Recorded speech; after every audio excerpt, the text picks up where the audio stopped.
我是过来大学放暑假过来学习，增加自己的社会阅历，然后为了认识更多的朋友，嗯，对自己的人生多一份阅历吧。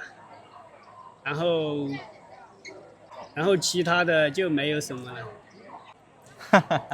你好，谢谢谢谢谢谢是吧？谢谢谢谢谢谢你，谢谢你。谢谢 OK， all the 好 best all the best. So ఈ అబ్బాయి వాళ్ళ అన్న ఇంకా వాళ్ళ సిస్టర్ అయితే ఇక్కడ ఫోటోగ్రఫీ చేస్తూ ఉన్నారు. నేను ఒక టెంపుల్కి వచ్చున్నాను అనమాట, టెంపుల్ ఆఫ్ హెవెన్ అని చైనాలో. అక్కడ వీళ్ళంతా ఉన్నారు, చదువుకుంటూనే పార్ట్ టైం కోసం వచ్చారు సమ్మర్ హాలిడేస్లో. ఇక్కడికి వచ్చిన వాళ్ళకి ఒకరికి ఫోటో తీస్తే 20 యువాన్ ఛార్జ్ చేస్తారంట, అంటే మన ఇండియన్ రూపీస్లో దగ్గర దగ్గర 280 రూపాయలు. మన సైడ్ పార్ట్ టైం జాబ్ అంటే కొంచెం చీప్గా చూస్తాం కదా, కానీ నిజంగా మన కంట్రీలో స్టూడెంట్స్గా ఉంటూ పార్ట్ టైం చేసే వాళ్ళందరికీ చాలా హ్యాట్స్ ఆఫ్. మీ నుంచి చాలా నేర్చుకోవాలి. వీలైనంత మంది ఎక్కువ చైనీస్ పీపుల్తో మాట్లాడడానికి ట్రై చేస్తాను, వాళ్ళ స్టోరీస్ చెప్పడానికి ట్రై చేస్తాను. పేజ్ నచ్చితే ఫాలో చేసుకోండి. నెక్స్ట్ వీడియోలో మళ్ళీ కలుస్తా. ఉంటా, బాయ్.